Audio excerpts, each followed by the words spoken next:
আসসালামু আলাইকুম, সবাই কেমন আছেন? যারা আসলে কাঁধে ব্যথায় ভুগছেন, শোল্ডার জয়েন্টে আসলে যেই কারণগুলোর জন্য ব্যথা হয়, তার আসলে সবথেকে বড় যে কারণ সেটা আসলে সফট টিস্যু যখন ইনজুরি হয়। দ্যাট মিনস হলো এখানে যে টেন্ডন রয়েছে, অনেক সময় কাজ করতে গিয়ে হঠাৎ কোনো কিছু উঠাতে যাচ্ছি, তখন আসলে টেন্ডন ছিঁড়ে যায়, যার ফলে হাত দিয়ে কোনো কিছু ধরতে সমস্যা হয়, হাত উপরের দিকে সমস্যা হয়, ওভারহেড অ্যাক্টিভিটিস করতে কষ্ট হয়। তো এই সমস্যা সমাধানের উপায় কী?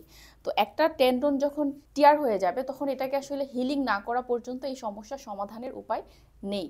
তো হিলিং করার জন্য রয়েছে অত্যাধুনিক চিকিৎসা, সেটা হলো ফোকাস শকওয়েভ থেরাপি।